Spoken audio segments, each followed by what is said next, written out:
L'endométriose est aujourd'hui l'objet de nombreuses recherches, publications, congrès en lien avec toutes les questions non satisfaites de cette pathologie de la femme de la puberté à la ménopause. Maladie chronique définie par la présence de tissu endométrial hors de la cavité utérine, 5 à 10% des femmes en âge de procréer en sont atteintes.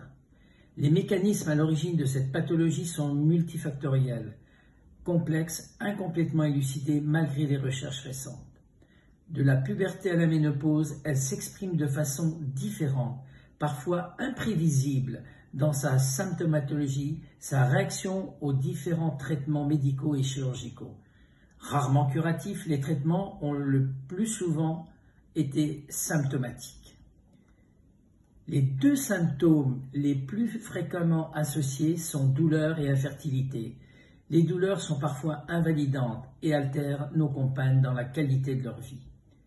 Les nouvelles pistes thérapeutiques cherchent à comprendre les différents facteurs contribuant au développement de l'endométriose, qu'ils soient désordre génétique, dépendance œstrogénique en lien avec l'inflammation.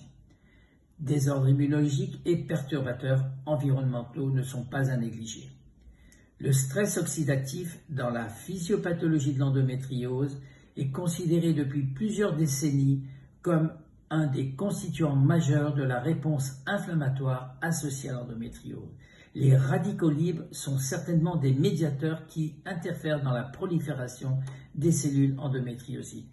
Les nouvelles pistes thérapeutiques, en particulier nutritionnelles, représentent une voie thérapeutique prometteuse.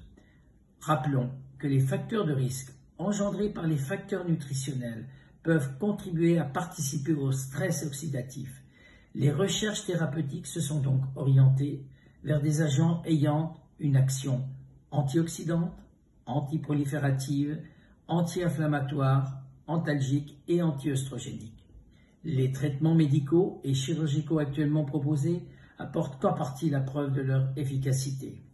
Dans le même temps, des traitements adjuvants peuvent être proposés en vue d'amélioration de la condition de vie de nos patients, dans le cadre d'une prise en charge globale concernant surtout le facteur invalidant que sont les douleurs, quel que soit le type de dysménorrhée, quel que soit le moment de leur apparition et de leur intensité.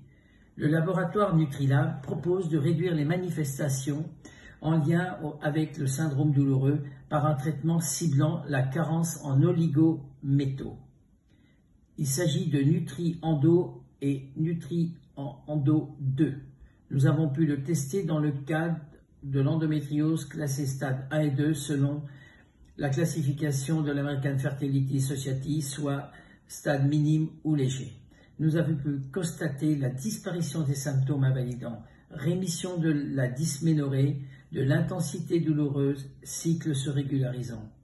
Ce traitement a été effectué sur 2 mois renouvelé une fois et joint un questionnaire qui a permis de constater une bonne satisfaction des patients.